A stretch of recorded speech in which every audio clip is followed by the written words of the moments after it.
ಇದುವರೆಗೆ ಯಾರೂ subscribe button ಒತ್ತಿಲ್ಲ, ಕೂಡಲೇ ಸಬ್ಸ್ಕ್ರೈಬ್ ಬಟನ್ ಒತ್ತಿ ಅಯ್ಯ. ಮತ್ತು ಅಲ್ಲಿ ಬೆಲ್ ಬರುತ್ತೆ, ಬೆಲ್ ಬಟನನ್ನು ಒತ್ತಿ ಅಯ್ಯ. ಕೆಟ್ಟಿತ್ತು ಕಲ್ಯಾಣ ಭಾಗ 2. ಕೆಟ್ಟಿತ್ತು ಕಲ್ಯಾಣ ಅಂಥೇಳಿ MM ಕಲಬುರ್ಗಿಯವರು ಒಂದು ನಾಟಕ ಕೂಡ ಬರೆದಿದ್ದಾರೆ. ನಮ್ಮ ಸಂಶೋಧಕರು ಈ ವಚನವನ್ನು ಬಹಳಷ್ಟು ಅಧ್ಯಯನ ಮಾಡಿ ಕೆಲವು ಸಲ ಮೌನವಾಗಿದ್ದಾರೆ. ವಚನ ನಮಗೆ ಅರ್ಥ ಆಗಿಲ್ಲ ಅಂತೇಳಿ.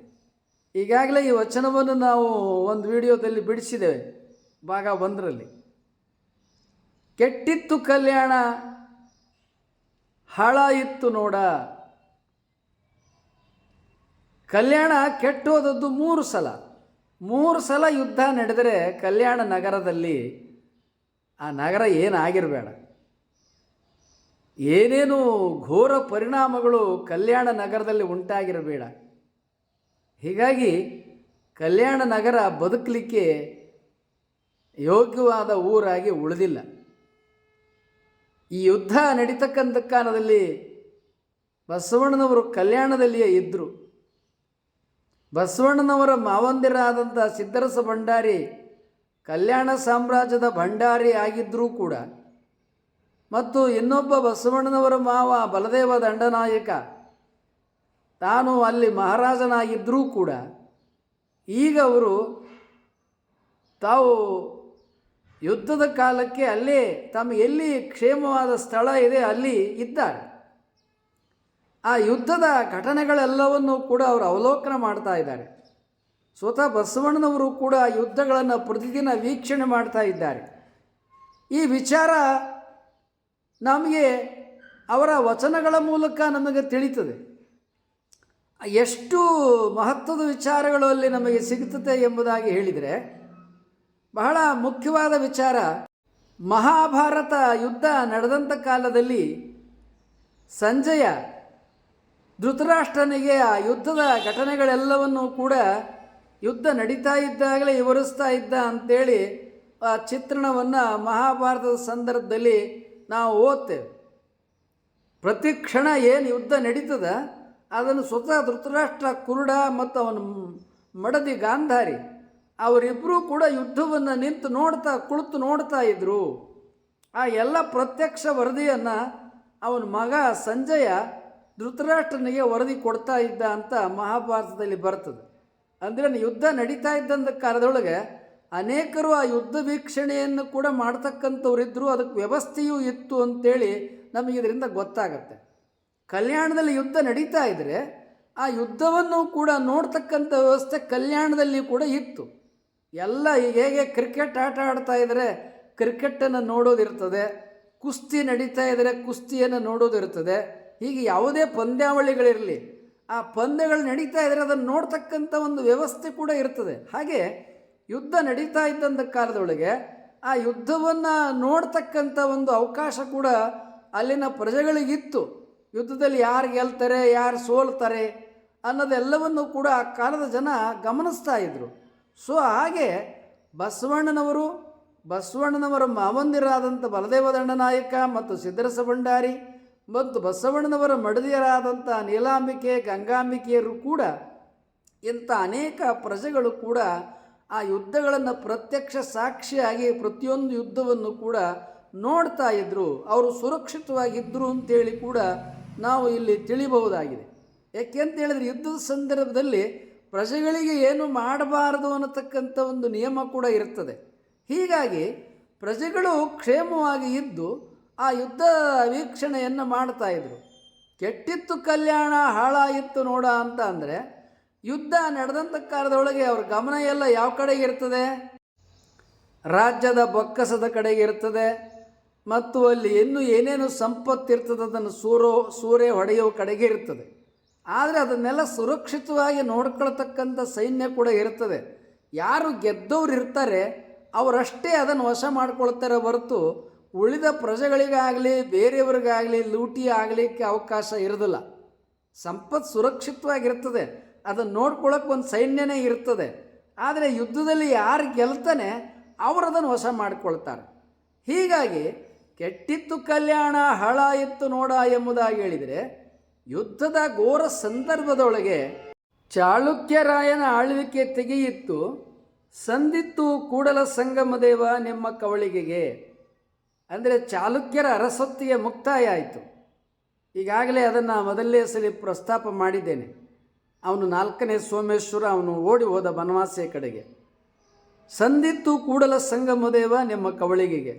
ಸೊ ಇನ್ನು ಮುಂದೆ ಚಾಲುಕ್ಯರ ಸಂತತಿಯಲ್ಲಿ ಮುಗೀತು. ಇನ್ನು ಮುಂದೆ ಕಲ್ಯಾಣದಲ್ಲಿ ಯಾರಪ್ಪ ಅಂತೇಳಿದರೆ ಬಿಲ್ಲಮರಾಯ, ಯಾದವರ ಬಿಲ್ಲಮರಾಯ ಪಟ್ಟಕ್ಕೆ ಬಂದು ಚಕ್ರವರ್ತಿ ಆಗ್ತಾನೆ. ಇದುವರೆಗೆ ಯಾರು ಚಾಲುಕ್ಯರು ಕಲಚುರ್ಯರು ಆಳ್ವಿಕೆ ಮಾಡಿದರು ಅವ್ರ ಸಂತತಿ ಮುಗೀತು. ಇನ್ನು ಮುಂದೆ ಸಂದಿತ್ತು ಕೂಡಲ ಸಂಗಮದೇವ ನಿಮ್ಮ ಕವಳಿಗೆಗೆ.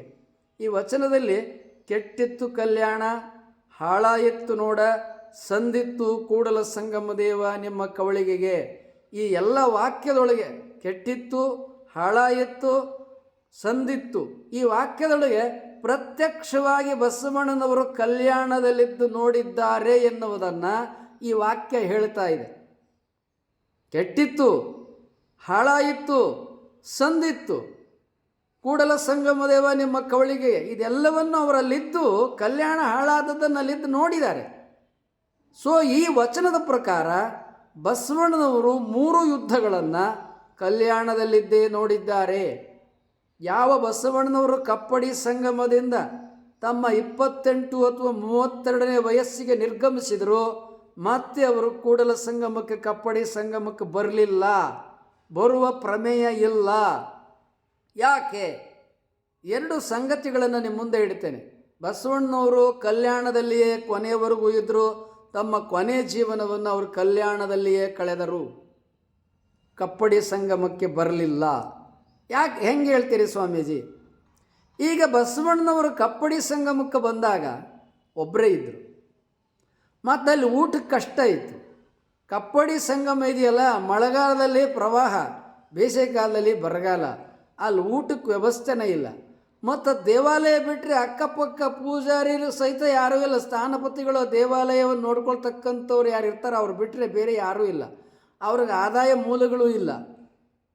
ಯಾಕೆ ಅಂತೇಳಿದರೆ 1985ರಲ್ಲಿ ನಾವು 1 ತಿಂಗಳುಗಳ ಕಾಲ ಅನುಷ್ಠಾನ ಮಾಡಿದ್ವು. ಅಲ್ಲಿ ಅನುಷ್ಠಾನ ಮಾಡಿದ ಅನುಭವವನ್ನು ತಪಸ್ಸು ಎನ್ನುವ ಗ್ರಂಥದಲ್ಲಿ ಬರೆದಿದ್ದೇವೆ. ಅಷ್ಟೇ ಅಲ್ಲ, ಅನುಷ್ಠಾನ ಎನ್ನುವ ಮತ್ತೊಂದು ಗ್ರಂಥವನ್ನು ಕೂಡ ನಾವು ಬರೆದಿದ್ದೇವೆ. ನಾವು ಎಲ್ಲೆಲ್ಲಿ ತಪಸ್ಸನ್ನು 1 ತಿಂಗಳು ನಮ್ಮ ಜೀವನದಲ್ಲಿ 20 ವರ್ಷಗಳ ಕಾಲ ತಪಸ್ಸನ್ನು ನಡೆಸಿದ್ದೇವೆ. ಆ ಕೆಲವು ಅನುಭವಗಳನ್ನು ಭಾಗ 2ರಲ್ಲಿ ಬರೆದಿದ್ದೇವೆ. ಇನ್ನೂ ಬರೀತಕ್ಕಂಥದ್ದು ಬಹಳ ಇದೆ, ಭಾಗ 3. ಯಾಕೆ ಈ ವಿಚಾರಗಳನ್ನೆಲ್ಲ ಮುಂದೆ ಇಡ್ತಾ ಇದ್ದೀನಿ ಅಂದರೆ, 1985 ಮೇ ಮತ್ತು ಜೂನ್ ತಿಂಗಳಲ್ಲಿ ನಾವು ಕಪ್ಪಡಿ ಸಂಗಮ, ಅಂದು ಕಪ್ಪಡಿ ಸಂಗಮ, ಎಂದು ಕೂಡಲ ಸಂಗಮ, ಅಲ್ಲಿ ಅನುಷ್ಠಾನಕ್ಕೆ ಕುಂತಾಗ ಆ ದೇವಾಲಯ ಮುಳುಗುತ್ತದೆ ಅಂಥೇಳಿ ದೇವಾಲಯದ ಎಲ್ಲ ಗುಡಿಗಳನ್ನೆಲ್ಲ ಬಿಚ್ಚಿಬಿಟ್ಟಿದ್ರು. ಗರ್ಭಗುಡಿ ಗೋಪುರ ಮಾತ್ರ ಇತ್ತು. ಈಗೇನು ಕೂಡಲ ಸಂಗಮ ಇದೆಯಲ್ಲ, ಈ ಸ್ಥಿತಿ ನಾವು 85ರಲ್ಲಿ ತಪಸ್ಸು ಕೂತಾಗಿರಲಿಲ್ಲ. 1985ರಲ್ಲಿ ಅಲ್ಲಿನ್ನೂ ಏನು ಅದನ್ನು ಐಕ್ಯ ಮಂಟಪ ಅಂತ ಕರೀತಾರಲ್ಲ, ಅದರ ಬಗ್ಗೆ ಮುಂದೆ ಇನ್ನೊಂದು ವಿಡಿಯೋ ಮಾಡ್ತೇನೆ. ಅದು ಐಕ್ಯ ಮಂಟಪ, ಬಸವಣ್ಣವರ ಐಕ್ಯ ಮಂಟಪ ಅಲ್ಲ, ಅದು ಹೊಳೆಯಲ್ಲಿರ್ತಕ್ಕಂಥ ಸಂಗಮೇಶ್ವರ ಲಿಂಗ. ಅದನ್ನು ಊರವರೇ ಹೇಳಿದರು. ಇದನ್ನು ಇನ್ನೊಂದು ಲೇಖನ ವಿಡಿಯೋ ಮಾಡಿ ಇದನ್ನು ವಿವರ ಹೇಳ್ತೇನೆ. ಬಸವಣ್ಣನವರು ಕೂಡಲ ಸಂಗಮಕ್ಕೆ ಮತ್ತೆ ಬರಲಿಲ್ಲ. ನಾವಲ್ಲಿ ತಪಸ್ಸು ಕುಳಿತಂಥ ಕಾಲದೊಳಗೆ 1 ತಿಂಗಳು ಅನೇಕರು ಅಲ್ಲಿ ಪಕ್ಕದಲ್ಲಿ ಸಂಗಮ ಅಂತ ಒಂದು ಊರಿದೆ. ಆ ಊರಿನ ಜನರೆಲ್ಲ ನಾವು ಆ ಹೊಳೆಗೆ, ಅವರು ಹೊಳೆಯಲ್ಲಿ ಭಾಳ ನೀರಿತ್ತಲ್ಲ, ಆಲ್ಮಟ್ಟಿ ಅಣೆಕಟ್ಟು ಕಟ್ಟಕ್ಕೆ ಶುರು ಮಾಡಿದ್ರಿಂದ ಹಿನ್ನೀರು ಬ್ಯಾಕ್ ವಾಟ್ರ್ ಎಲ್ಲ ಅಲ್ಲಿತ್ತು. ನಾರಾಯಣಪುರ ಡ್ಯಾಮ್ದು ಬ್ಯಾಕ್ ವಾಟ್ರು ಎಲ್ಲ ನೀರು ಡ್ಯಾಮ್ ಕಟ್ಟಿದ್ದರಿಂದ ಅಲ್ಲೆಲ್ಲ ನೀರು ಇತ್ತಿದ್ದಾರೆ. ಹೀಗಾಗಿ ನೀರಿನ ಸಮೃದ್ಧಿ ಇತ್ತು. ಸಂಗಮದ ಊರಿನವರೆಲ್ಲ ಅಲ್ಲಿ ಬಟ್ಟೆ ಒಗೆಯೋಕ್ಕೆ, ಸ್ನಾನ ಮಾಡೋಕ್ಕೆ, ಅಡುಗೆಗೆ ಮತ್ತೊಂದಕ್ಕೆ ನೀರು ತೊಗೊಂಡು ಹೋಗಿ ಬರ್ತಿದ್ರು. ಮತ್ತು ಸುತ್ತಮುತ್ತ ಕೆಲವು ತೆಂಗಿನಕಾಯಿ, ವಿಭೂತಿ, ಕರ್ಪೂರ, ಒಂದೊಂದು ಕಡ್ಡಿ ಮಾರಾಟ ಅಂಗಡಿಗಳು ಮತ್ತು ಕೆಲವು ಹೋಟ್ಲುಗಳು. ಅವೆಲ್ಲ ಎಷ್ಟಪ್ಪ, ಒಂದು 10-12 ಇದ್ವೇನೋ ಅಷ್ಟೇ, ಅದಕ್ಕಿಂತ ಹೆಚ್ಚಿಲ್ಲ. ಮತ್ತು ಸುತ್ತಮುತ್ತ ಒಂದು 10-15 ಮನೆಗಳು ದೇವಾಲಯದ ಪೂಜಾರಿಗಳಿದ್ದವರೇ ಅಲ್ಲಿ ಇರ್ತಿದ್ರು, ಇನ್ಯಾರೂ ಇರಲಿಲ್ಲ. ಸಂಗಮ ಊರು ಸ್ವಲ್ಪ ದೂರ ಇತ್ತು, ಅಲ್ಲಿಂದ 1 ಕಿಲೋಮೀಟ್ರ್ ದೂರದಲ್ಲಿ. ಆ ಊರಿನವರೆಲ್ಲ ನಮಗೆ ಬಂದು ಕೇಳ್ತಾಯಿದ್ರು, ನೀವು ಇಲ್ಲೇ ಯಾಕೆ ಬಂದು ತಪಸ್ಸು ಕೂತಿದ್ದೀರಿ? ನಾನು ಮೌನವಾಗಿದ್ದೆ, ಸ್ಲೇಟಿನಲ್ಲಿ ಬರೆದು ತೋರಿಸ್ತಿದ್ದೆ. ಇಲ್ಲಿ ಕೂಡಲ ಬಸವಣ್ಣನವರು ಇಲ್ಲಿ ಐಕ್ಯರಾಗಿದ್ದಾರೆ, ಇದೊಂದು ಐಕ್ಯ ಮಂಟಪ. ಇಲ್ಲಿ ಅವರು ಅರ್ಚಕರಾಗಿ ಕೂಡಲ ಸಂಗಮದಲ್ಲಿ ಕೆಲವು ಕಾಲವನ್ನು 10-12 ವರ್ಷಗಳ ಕಾಲ ಕಪ್ಪಡಿ ಸಂಗಮ ದೇವಾಲಯದಲ್ಲಿ ಪೂಜೆ ಮಾಡ್ಕೊಂಡಿದ್ರು ಸಂಗಮೇಶ್ವರನ್ನ. ಅದಕ್ಕಾಗಿ ಬಸವಣ್ಣನವರು ಬಹಳ ಮಹತ್ವದ ವ್ಯಕ್ತಿ, ಅವರಿದ್ದ ಸ್ಥಳ ಅಂತೇಳಿ ನಾನು ಇಲ್ಲಿ ಬಂದಿದ್ದೀನಿ, ಪುಣ್ಯಭೂಮಿ ಅಂಥೇಳಿ ನಾನು ಅವ್ರಿಗೆ ಹೇಳಿದೆ. ಪುಣ್ಯಭೂಮಿ ಕರೆ, ಆದರೆ ಬಸವಣ್ಣವರು ಇಲ್ಲೇನು ಐಕ್ಯರಾಗಿದ್ದಾರೆ ಅಂತ ಹೇಳ್ತೀರಿ, ಅದು ಹೊಳೆ ಸಂಗಮೇಶ್ವರ ಲಿಂಗ. ನಾವು ಹೊಳೆ ಪೂಜೆ ಮಾಡೋಕ್ಕೆ ಅಲ್ಲಿ ಮಾಡ್ಕೊಂಡಿರೋ ಸಂಗಮೇಶ್ವರ ಲಿಂಗ, ಇದು ಗುಡಿ ಲಿಂಗ, ಅದು ಹೊಳೆ ಲಿಂಗ. ಬಸವಣ್ಣವ್ರ ಐಕ್ಯ ಮಂಟಪ ಅಲ್ಲ. ಇಡೀ ಊರಿನ ಜನರ ಸಂಗಮ, ಊರಿನ ಜನರೆಲ್ಲರ ಇದೇ ಅಭಿಪ್ರಾಯವನ್ನು ವ್ಯಕ್ತ ಮಾಡಿದರು. ಇದ್ರ ಮುಂದೆ ಇನ್ನೊಂದು ವಿಡಿಯೋ ಮಾಡ್ತೇನೆ, ಇಷ್ಟೇ ಸಾಕು. ಸೊ ನಾವು ಅಲ್ಲಿದ್ದ ಅನುಭವದಲ್ಲಿ ಏನಪ್ಪ ಅಂತೇಳಿದರೆ, ನಾವು ಅಲ್ಲಿದ್ದಂಥ ಕಾಲದೊಳಗೆ ಬಹಳ ಬಡತನ, ಬಹಳ ಬರಗಾಲ, ಮಳೆ ನಡೆಸಲ್ಲ. ಮತ್ತು ಮಳೆ ನಡೆಸಲ್ಲ ಅಂದರೆ ಭೂಮಿ ಬೇಕಾದಷ್ಟು ಇದ್ದರೂ ಕೂಡ ಬೆಳೆ ಬರಲ್ಲ, ಜೀವನ ಕಷ್ಟ. ಮತ್ತು ಸ್ವತಃ ಬಸವಣ್ಣನವ್ರಿಗೆ ಆ ಕಪ್ಪಡಿ ಸಂಗಮದಲ್ಲಿ ಏನು ನೋಡ್ಕೊಳ್ತಕ್ಕಂಥವ್ರು ಇದ್ರಲ್ಲ, ಅವರೆಲ್ಲ ಸುತ್ತ ಹಳ್ಳಿಗಳಿಗೆ ಭಿಕ್ಷಾಕ್ಕೆ ಹೋಗ್ತಿದ್ರು. ಅಲ್ಲಿ ರೊಟ್ಟಿನ ಭಿಕ್ಷೆ ಮಾಡ್ಕೊಂಬರ್ತಿದ್ರು. ಆ ಭಿಕ್ಷೆ ಮಾಡ್ಕೊಂಬಂದು ರೊಟ್ಟಿಯನ್ನು ತಾವು ತಗೋತಿದ್ರು, ಬಸವಣ್ಣ ಪೂಜೆ ಮಾಡ್ಕೊಂಡಿದ್ದಂಥ ಕಾಲಕ್ಕೆ ಬಸವಣ್ಣನಿಗೂ ಕೊಡ್ತಿದ್ರು.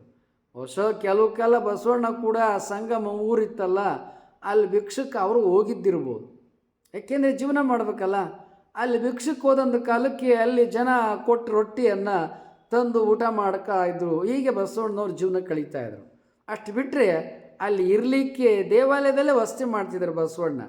ಹೀಗಿರಬೇಕಾದ್ರೆ ಬಸವಣ್ಣ ಮುಂದೆ ಚಕ್ರವರ್ತಿಯ ಸಿದ್ದರಸ ಭಂಡಾರಿ ಫೈನಾನ್ಸ್ ಮಿನಿಸ್ಟರ್ ಮಗಳನ್ನು ಲಗ್ನ ಮಾಡ್ಕೊಂಡಾರೆ, ಮಹಾರಾಜನ ಮಗಳನ್ನು ಲಗ್ನ ಮಾಡ್ಕೊಂಡವ್ರೆ, ಅವರ ರಾಜಕುಮಾರಿಯರು.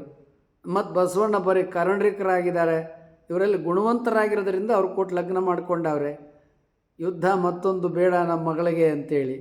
ಸೊ ಎಂಥ ರಾಜಕುಮಾರಿಯರು ಕೂಡಲ ಸಂಗಮದಲ್ಲಿ ಬಂದು ಎಲ್ಲಿರ್ತಾರೆ ರೀ? ಎಲ್ಲಿರ್ತಾರೆ? ಏನು ದೇವಾಲಯದಲ್ಲಿ ವಸತಿ ಮಾಡೋಕ್ಕಾಗತ್ತಾ? ಆಗಲ್ಲ. ಹೀಗಾಗಿ ಗಂಗಾಂಬಿಕೆ ನೀಲಾಂಬಿಕೆಯರು ಕೂಡಲ ಸಂಗಮಕ್ಕೆ ಬರೋ ಪ್ರಮೇಯ ಇಲ್ಲ. ನೀಲಾಂಬಿಕೆನೂ ಕೂಡಲ ಸಂಗಮಕ್ಕೆ ಬರಲಿಲ್ಲ, ಬಸವಣ್ಣ ಗಂಗಾಂಬಿಕೆನೂ ಕೂಡಲ ಸಂಗಮಕ್ಕೆ ಬರಲಿಲ್ಲ. ಇದು ವಸ್ತು ಸತ್ಯ. ಆಮೇಲೆ ಬಸವಣ್ಣನವರು ಕೂಡ ಕೂಡಲ ಸಂಗಮಕ್ಕೆ ಬರಲಿಲ್ಲ. ಯಾಕೆ ಅಂತೇಳಿದರೆ, ಅಂಥ ಘಟನೆ ಕಲ್ಯಾಣದಲ್ಲಿ ಏನು ನಡೀಲೇ ಇಲ್ಲ. ಅಲ್ಲಿ ಯುದ್ಧಗಳು ನಡೆದವು, ಅದು ಸಿಂಹಾಸನಕ್ಕಾಗಿ ನಡೆದ ಯುದ್ಧ. ಇವರೇನೋ ಪುಸ್ತಕ ಬರ್ಕೊಂಡು ಹೋಗಾರಲ್ಲ, ಆ ನಂತರ ಕವಿ ಅಲ್ಲಿ ಎಂಥದೂ ಇಲ್ಲ. ಹರಿಹರನಲ್ಲೂ ಆ ವಿಚಾರಗಳಿಲ್ಲ. ಅಲ್ಲಿ ಯುದ್ಧದ ಚಿತ್ರಣವನ್ನು ಇವರು ಕವಿಗಳು, ಭೀಮಕವಿ ಪಾಲ್ಕೊರ್ಕೆ ಸೋಮನಾಥ ತಾವು ಬಿಜ್ಜಳನ್ನು ಬಸವಣ್ಣವ್ರು ಹೋಲಿಸಿದ್ರು ಇತ್ಯಾದಿ ಕಥೆಯನ್ನು ಕಟ್ಕೊಂಡು ಹೋದರೆ ಹೊರತು ಅಲ್ಲಿ ಬಸವಣ್ಣ ಬಿಜ್ಜಳರ ನಡುವೆ ಯಾವ ರೀತಿಯ ಸಂಘರ್ಷವು ನಡೆದಂಥ ಘಟನೆಗಳು ಕಲ್ಯಾಣದಲ್ಲಿ ನಡೆದಿಲ್ಲ. ಅಲ್ಲಿ ನಡೆದಂಥ ಘಟನೆಗಳನ್ನು ಇವರು ಕಾವ್ಯ ಬರಲಿಕ್ಕೆ ಸಲುವಾಗಿ ಅದನ್ನು ಪರಿವರ್ತನೆ ಮಾಡಿಕೊಂಡ್ರು. ಕಣ್ಣು ಕೇಳಿಸಿದ ಘಟನೆ, ಅದು ಒಂದು ಘಟನೆಯನ್ನು ಉದಾಹರಣೆ ಹೇಳ್ತೀನಿ. ಓರಂಗಲ್ಲಿನಲ್ಲಿ ಒಬ್ಬ ರಾಜ, ಓರಂಗಲ್ಲಿನ ರಾಜ ಪಂಡಿತಾರಾಧ್ಯರು ಅನ್ನತಕ್ಕಂಥ ಒಬ್ಬ ಇದ್ದರು. ಅವರ ಕಣ್ಣನ್ನು ಕೀಳಿಸ್ತಾನೆ. ಯಾಕೆ ಅಂತ ಗೊತ್ತಿಲ್ಲ. ಅದು ಆಂಧ್ರದಲ್ಲಿ ತೆಲುಗು ಕಾವ್ಯಗಳನ್ನು ಓದಿದ್ರೆ ಗೊತ್ತಾಗುತ್ತೆ. ಅಲ್ಲಿ ಓರಂಗಲಿನ ರಾಜ ಈ ಪಂಡಿತಾರಾಧ್ಯರ ಕಣ್ಣನ್ನು ಕೀಳಿಸಿದ ಘಟನೆ ನಡೀತದೆ. ಅದು ಒಬ್ಬ ಜಂಗಮನಿಗೆ ಮಾಡಿದ ಅಭಿಮಾನ, ಹಿಂಸೆ. ಅದನ್ನು ಇಲ್ಲಿ ಕಲ್ಯಾಣಕ್ಕೆ ತಂದು ಭೀಮಕವಿ ಯಾಕೆಂದರೆ ಭೀಮಕವಿ ಪಾಲ್ಕೊರಿಕೆ ಸೋಮನಾಥ ಆಂಧ್ರದವನು. ಆಂಧ್ರದಲ್ಲಿ ಒಬ್ಬ ಜಂಗಮನಿಗೆ ಕಣ್ಣು ಕೀಳಿಸಿದ ಘಟನೆಯನ್ನು ಅವನು ಕಲ್ಯಾಣಕ್ಕೆ ತೊಳಕು ಹಾಕಿ ಅದನ್ನು ಇಲ್ಲಿ ಬಿಜ್ಜಳ ಚಕ್ರವರ್ತಿ, ಅಲ್ಲಿ ಒಬ್ಬ ರಾಜ ಪಂಡಿತಾರಾಧ್ಯರ ಕಣ್ಣು ಕೀಳಿಸಿದರೆ ಅದನ್ನು ಇಲ್ಲಿ ಬಿಜ್ಜಳ ಚಕ್ರವರ್ತಿ ಕಣ್ಣು ಕೀಳಿಸಿದ ಘಟನೆ ತಂದು ಎಳೆ ಊಟ ಇತ್ಯಾದಿ ಕಥೆಯನ್ನು ಕಟ್ತಾರೆ. ಹೀಗಾಗಿ ಕಲ್ಯಾಣದಲ್ಲಿ ಭೀಮಕವಿ ಪಾಲ್ಕೊರಿಕೆ ಸೋಮನಾಥ ಮತ್ತು ಹರಿಹರ ಬರೆದ ಹಾಗೆ ಅಲ್ಲಿ ಯಾವುದೇ ರೀತಿಯ ಹಿಂಸೆ, ಕ್ಷೋಭೆ, ಯುದ್ಧ, ಕ್ರಾಂತಿ, ಶರಣರಿಗೂ ಮತ್ತು ಬಿಜ್ಜಳರಿಗೆ ಸಂಘರ್ಷ ಇವೇನು ನಡೆದಿಲ್ಲ. ಯಾಕಂತೇಳಿದರೆ ಬಸವಣ್ಣವರು ಒಬ್ಬರು ಕರ್ಣಿಕರು ಮಾತ್ರ. ಬಸವಣ್ಣವರು ಶಿವಾನುಭವವನ್ನು ನಡೆಸಿಕೊಂಡು ಕೊನೆವರೆಗೂ ದಿವ್ಯ ಜೀವನವನ್ನು ನಡೆಸಿದರು. ತಮ್ಮ ಕೊನೆಯ ಉಸಿರನ್ನು ಕಲ್ಯಾಣದಲ್ಲಿ ಕಳೆದರು. ಅವರು ಕಪ್ಪಡಿ ಸಂಗಮಕ್ಕೆ ಬರಲಿಲ್ಲ, ಅವರು ಕಲ್ಯಾಣದಲ್ಲಿಯೇ ಅವರು ಶಿವೈಕ್ಯರಾದರು ಅನ್ನತಕ್ಕಂಥ ವಿಚಾರವನ್ನು ಈ ವಿಡಿಯೋದಲ್ಲಿ ಮುಕ್ತಾಯ ಮಾಡ್ತೇವೆ. ಇದುವರೆಗೆ ಯಾರು ಸಬ್ಸ್ಕ್ರೈಬ್ ಮಾಡದೆ ವಿಡಿಯೋ ನೋಡ್ತಾ ಇದ್ದೀರಿ, ಕೂಡಲೇ ಸಬ್ಸ್ಕ್ರೈಬ್ ಮಾಡಿ. ಅಲ್ಲಿ ಬೆಲ್ ಬಟನ್ ಬರುತ್ತೆ, ಬೆಲ್ ಬಟನನ್ನು ಒತ್ತಿ.